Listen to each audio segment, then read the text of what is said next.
Hello everyone, I hope you are doing well. In last video we see about what are the GUI, that is graphical user interface, and we see some advantages of GUI as well as some Windows, see some window terms which we use in window.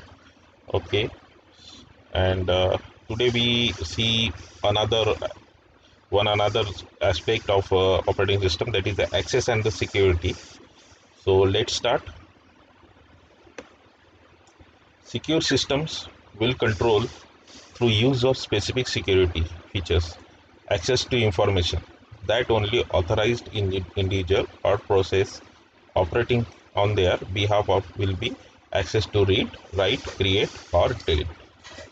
अब क्या होता है कि देखिए कोई भी system हो, any system in the world, okay, it have one major thing, that is the security.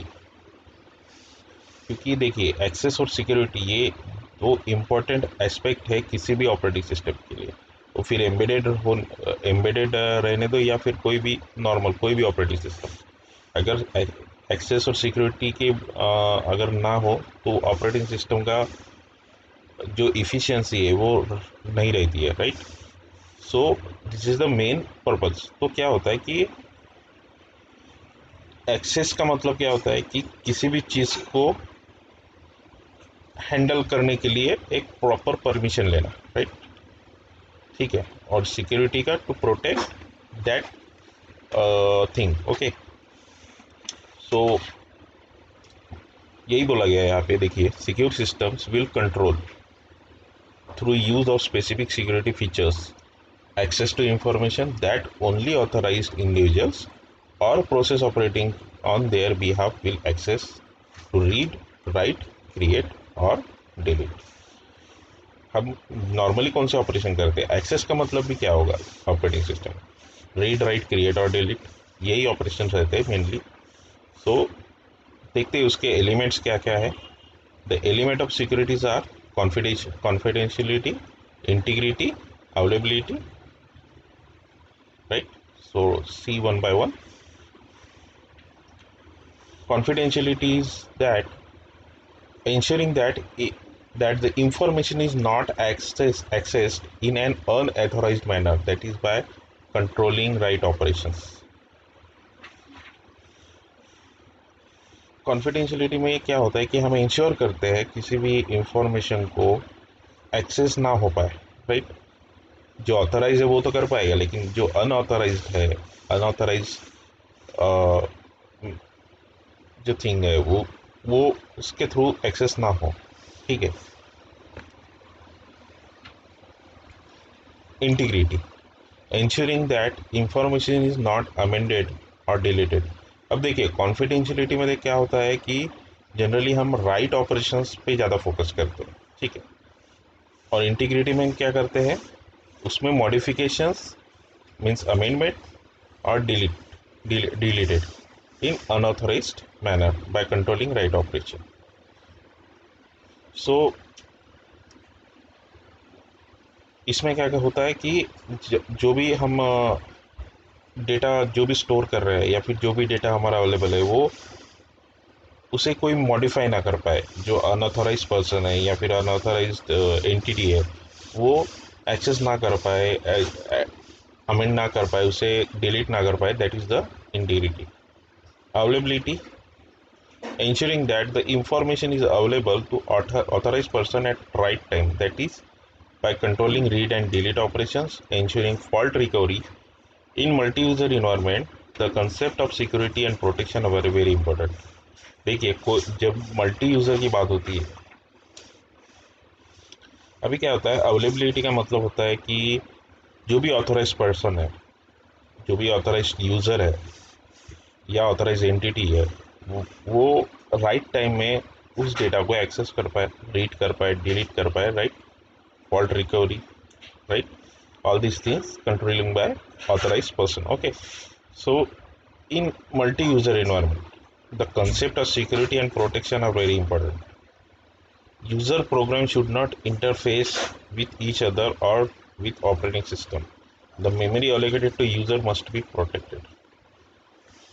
Multi user environment में क्या होता है कि देखिए, एक सिस्टम हम मल्टीपल यूज़र्स के साथ शेयर करते हैं, यानी एक साथ हम रैंडम ऑपरेशंस करते हैं, डेटा स्टोर करते हैं, राइट करते हैं, डिलीट करते हैं, ये सब ऑपरेशंस करते हैं। लेकिन हर यूज़र को एक प्रॉपर रेस्ट्रिक्शन देना होगा, राइट, कि वो उतना ही एरिया यूज़ कर पाए, या फिर उसका वो जो डेटा जो उसने पुटअप किया है सिर्फ उसी तक उसकी ऑथराइजेशन, उसे ऑथराइजेशन का मतलब होता है जेन्युइनिटी, राइट।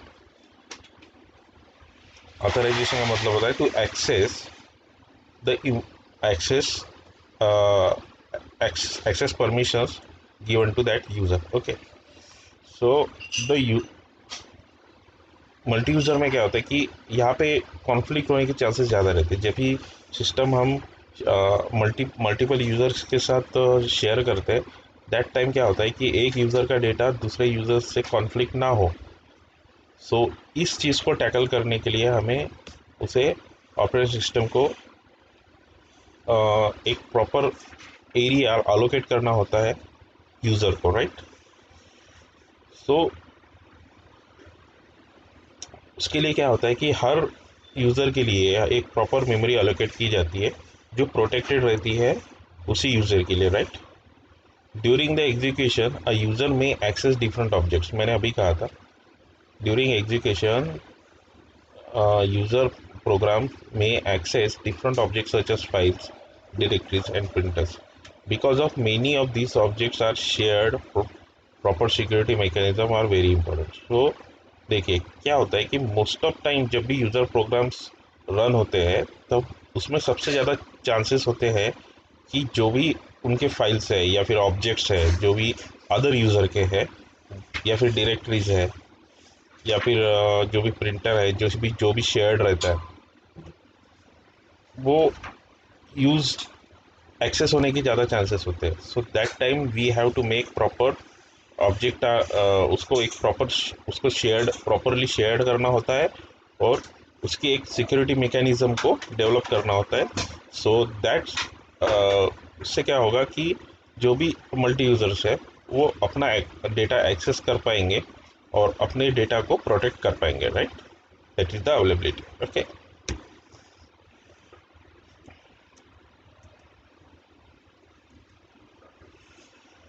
सो उसमें ही एक हमारा कौन सा पार्ट है अभी, सिक्योरिटी थ्रेट। देख लेते हैं क्या क्या है। Sharing and protection are the requirement of any modern computing, right? More sharing gives rise to more possibility of security threats. PC was designed for individual one. This is the reason MS-DOS is not very strong in security protection area. Hence, for PC in early days, the only security was lock room physically where PC floppy disks were kept. Today, number of PC network together to share data and program. A major threat to security is categorized as, देखते हैं हम।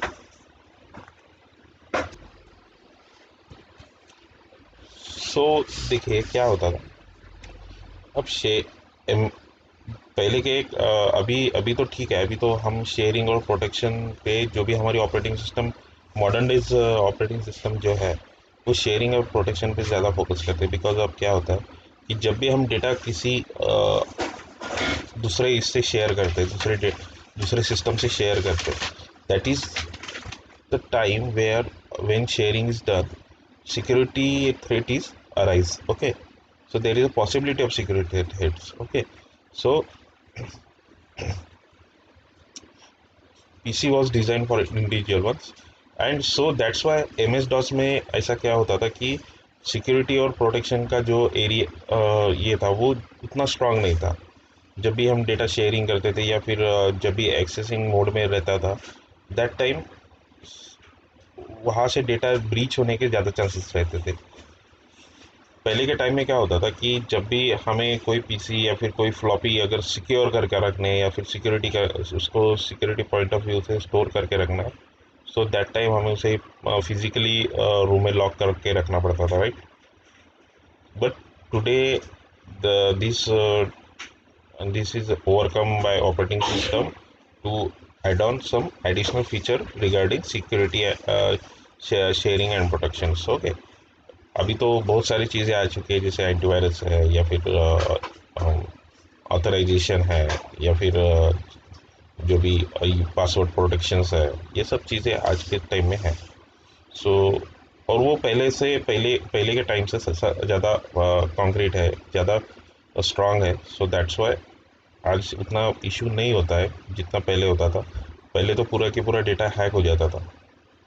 सो उसमें कैसे breaches, कुछ हम breach रहते थे, जो भी कुछ उसमें लूप होल्स रहते थे। सो दैट हैकर और that individual can find out that breach और that loophole and access the systems, okay, easily. So हम देख लेते हैं इसमें मेजर थ्रेड्स कौन से उसको कैटेगराइज किया जाता है। उसको 5 टाइप में कैटेगराइज किया जाता है, that is the tapping, disclosure, amendment, fabrication and denial. So देखते हैं। Tapping, unauthorised use of services. Services का मतलब क्या होता है? जैसे हम जो भी हम ऑपरेटिंग सिस्टम सर्विसेज यूज करते हैं, so that is the services, okay. Disclosure, unauthorised disclosure का मतलब होता है कि authorised information, making information author accessible to the individuals, that is the disclosure. So डिस्क्लो उसका एक कैटेगरी कौन सा है? Disclosure, that is the unauthorised disclosure of information. Amendment, amendment in means alteration or deletion of information, okay. So here is another one, that is the unauthorized alteration or deletion of information. Fabrication, fabrication का simple meaning क्या होता है? falsification, right? So unauthorized fabrications is unauthorized fabrication of information. And denial of service to authorized producer, क्या होता है कि ये जो सिक्योरिटी थ्रेट है, इसमें क्या होता है, जब भी अनऑथराइज पर्सन जब सर्विसेज एक्सेस करता है टैपिंग के यूज़ करके, सो दैट टाइम क्या क्या होता है कि जो भी ऑथराइज पर्सन है उसके लिए सर्विस, जो भी सर्विसेज यूज़ कर रहा है उसको वो रेस्ट्रिक्टेड कर देता है। That's why authorise person unable to access that service of operating system, that is the denial, okay, denial of service to authorized user.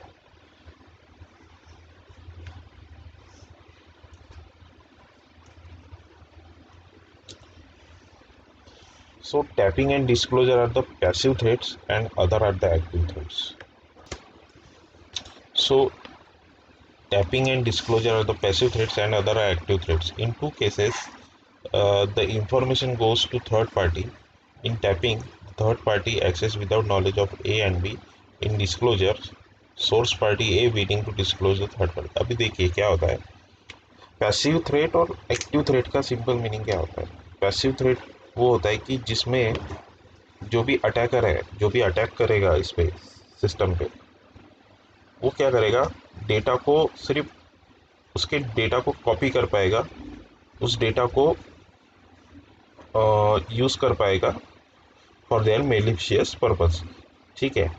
लेकिन एक्टिव थ्रेट में क्या होता है कि वो डेटा को मॉडिफाई करता है, उसमें अमेंडमेंट करता है, राइट। अब इसमें पैसिव थ्रेट कौन से है? Tapping and disclosure. बिकॉज वो क्या करता है, सर्विसेज को यूज़ करके उस डेटा को कॉपी करने का ट्राई करता है।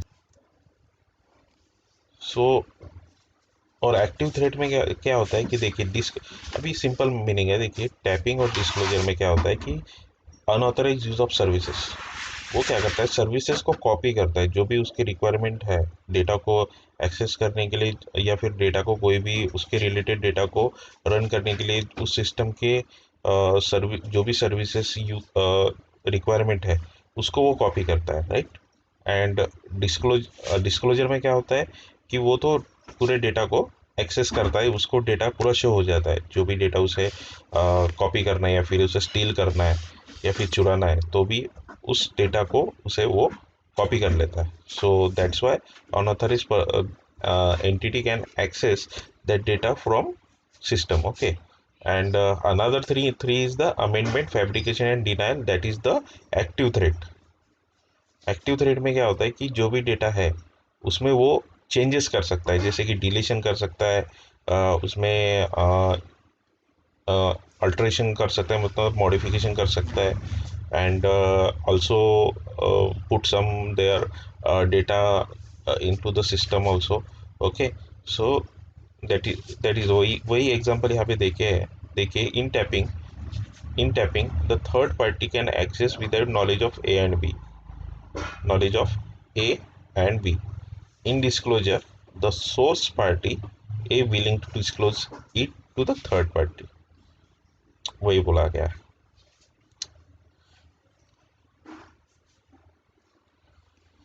So our next topic is attacks on security. अब सिक्योरिटी पे अटैक्स कौन से होते हैं, so we can see one by one. The security system can attack in the number of ways. What are they?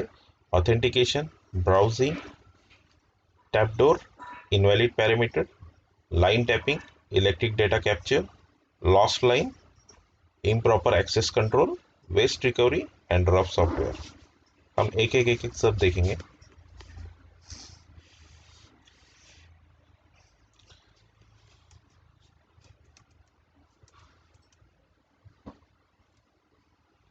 हम इसको एक पेंट से समझेंगे। ओके।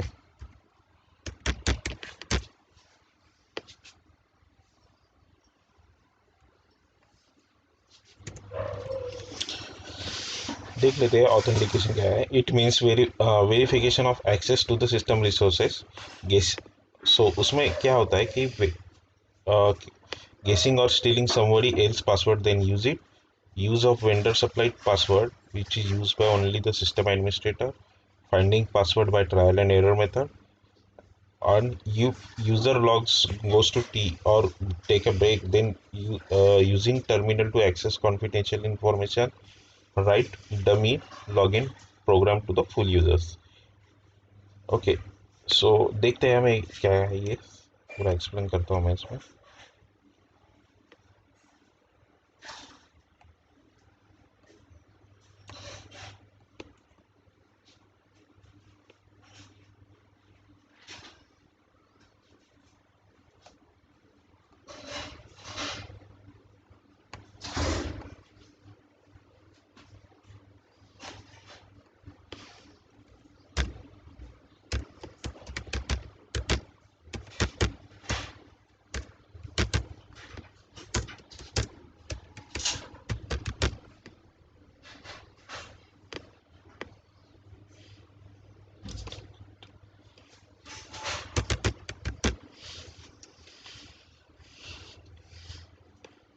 देखिए, कोई भी सिस्टम जो होता है वो पासवर्ड प्रोटेक्टेड या फिर जो भी उसका ऑथराइजेशन होगा उसको एक्सेस करने के लिए जो प्री डिफाइंड परमिशंस होगी वो होती है किसी भी सिस्टम को एक्सेस करने के लिए। लेकिन ऑथराइज्ड और अटैकर्स या फिर जो भी हम हैकर्स बोल लीजिए, हैकर्स भी अनऑथराइज यूज़र ही होते हैं। सो जब भी वो सिस्टम को एक्सेस करना चाहते हैं तो सिंपली उनको क्या चाहिए रहेगा, सबसे पहले यूज़र नेम और पासवर्ड, जो भी उसका सिस्टम को एक्सेस करने के लिए पासवर्ड रहेगा। So they try to break that password to enter into the system. So यही कहा गया गेस। सबसे पहले क्या करते हैं वो, एक एक उसके ये है पॉइंट्स है कि वो किस किस तरह से वो अटैक कर सकते हैं। जैसे कि देखिए, गेसिंग और stealing somebody else password and then use it. वो क्या करते हैं, सिंपल गेसिंग या फिर पासवर्ड चुरा के सिस्टम को एक्सेस करने की कोशिश करते हैं। Second is the use of vendor supplied password which we use only the system administration. अभी क्या होता है कि कौन कौन से सिस्टम में वेंडर से प्रोवाइडेड, वेंडर मतलब जो हमें सिस्टम प्रोवाइड करवा करवा रहा है, उसके बारे में बात कर रहे हैं। सो वो क्या करता है, एक पर्टिकुलर यूज़र नेम पासवर्ड या फिर एक प्रॉपर ऑथराइजेशन प्रोवाइड करता है किसी भी सिस्टम को एक्सेस करने के लिए।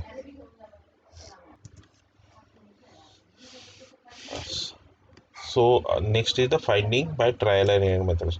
अभी क्या होता है कि ये जो अटैकर्स होते हैं या फिर अनऑथराइज यूजर्स होते हैं, इनके पास ऐसे कुछ सॉफ्टवेयर होते हैं जो क्या करते हैं कि पासवर्ड जनरेशन का काम करते हैं। जैसे कि अगर कोई कॉम्बिनेशन हो, उस कॉम्बिनेशन को वो ट्राई करते हैं। सो जो भी कॉम्बिनेशन बैठता है उससे वो एक सिस्टम को एक्सेस करने की कोशिश करते हैं, राइट। थर्ड इज द, हाँ, जब भी हम क्या होता है कि फोर्थ पॉइंट हमारा ये बोलता है कि जब भी हम सिस्टम यूज़ करते हैं, अभी सपोज मान लो अगर मैं सिस्टम यूज़ कर रहा हूँ और उसको मैंने सिस्टम को यूज़ करके ऐसे ही टर्मिनल को ओपन करके छोड़ दिया है। सो दैट टाइम क्या होता है कि जब भी हम नेटवर्क में अटैच होते हैं तो नेटवर्क से उस टर्मिनल पे उस terminal through unauthorised user enter करने की कोशिश करता है। And writing dummy login program to full users. अब क्या, जैसे आपने फिशिंग का नाम सुना होगा। फिशिंग में क्या होता है कि हम कोई भी सिस्टम को जो भी हम जब भी हम सिस्टम को लॉगिन करने की कोशिश करते हैं तब एक डमी उसी की तरह दिखने वाला एक पासवर्ड एंटर करने वाला जो जो भी डेटा होता है वो वहाँ पे लेयर्ड हो जाता है। यानी जो भी हमें एक्चुअल में सिस्टम में जो पासवर्ड यूज़ करना है उसी की तरह एक लॉगिन विंडो ओपन होता है जिसमें हम पासवर्ड एंटर करते ही वो पासवर्ड जो भी होगा वो अनऑथराइज पर्सन के पास चले जाएगा। ऑन दैट टाइम ही कैन गेट द सिस्टम्स पर authorise password and enter into the system. Okay.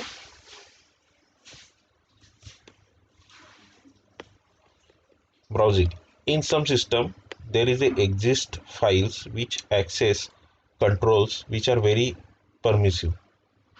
One can browse through the system files and get the information, after which unprotected files or databases could be easily accessed. Confidential information could be read, even modified.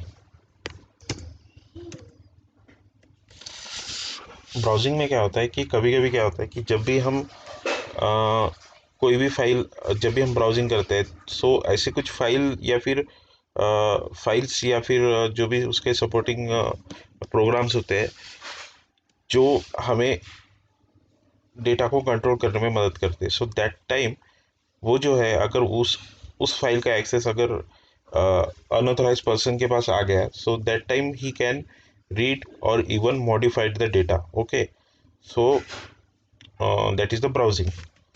Okay, tab doors. Sometimes software engineers leave some secrets entry point to modify their programs.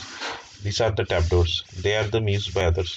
अब क्या होता है कि जब भी कोई system create किया जाता है सो उसमें जो भी डेवलपर्स है जिसने वो सिस्टम को डेवलप किया है या फिर सॉफ्टवेयर इंजीनियर्स बोल सकते हैं। सो उस टाइम वो क्या करते हैं कि एक एंट्री पॉइंट्स रखते हैं जिससे वो जब चाहे उन प्रोग्राम्स को मॉडिफाई कर सके by their requirement of their user. Okay, so उसे हम क्या कहते हैं, टैपडोर्स। बट जब अटैकर्स को ये पॉइंट्स जब पता चलता है so they can able to enter the system from these trapdoors. Okay, invalid parameters. Passing invalid parameters may cause serious security violations. अब क्या होता है कि जब भी किसी चीज़ को हमें जैसे हमें अगर कोई प्रोग्राम करना है किसी डेटा को एक्सेस करने के लिए, so that time we have to pass some parameters which is passed by the operating system. So they attackers can pass that same dummy parameters to that program to access their system. So that is the passing invalid parameter may cause the serious violations. Okay, what is line tapping? A special term is used to tap into communication line. It causes access to confidential data. क्या होता है कि जब भी हम communication line, अभी हमारा जो सिस्टम, जो भी सिस्टम है वो हमारा नेटवर्क में कनेक्टेड रहता है, राइट। तो जो भी हम दूसरे सिस्टम से जब भी हम ये कर कम्युनिकेट करते हैं वो एक कम्युनिकेशन लाइन से ही करते हैं, right. So that line is the accessing path to the other system. Okay, so this is also one way. Next one is the electric data capture.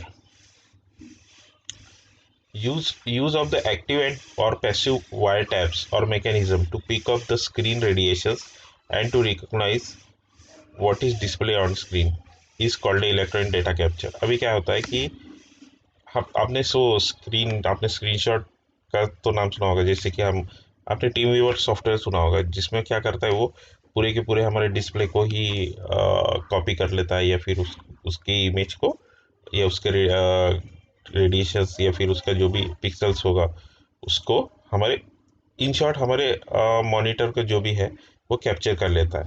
सो उस पर जो वर्किंग हो रहा है वो दूसरे सिस्टम पे हमें डिस्प्ले होता है। So that is the one way to access the data. Okay, lost line. In networking, a line may go get lost. In such case, in such operating system,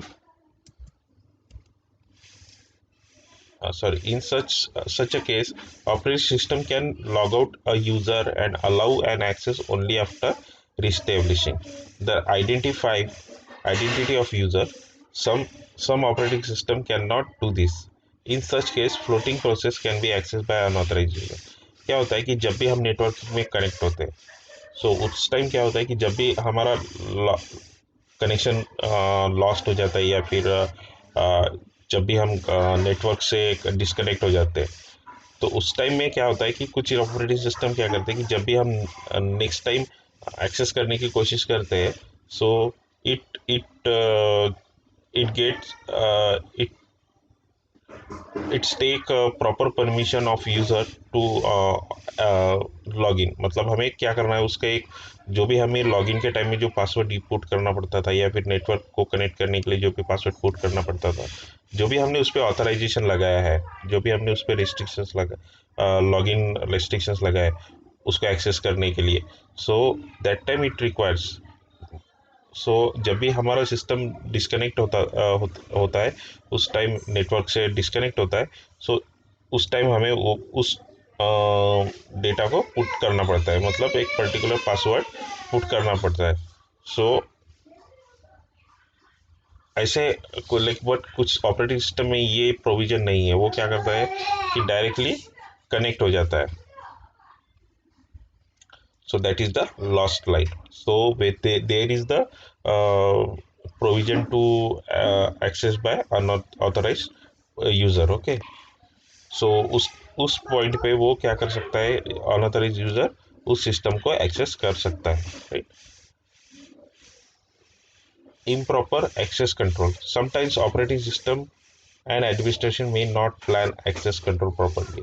This may lead some user have too many privileges to and other very few. It cause disclosure or denial of service.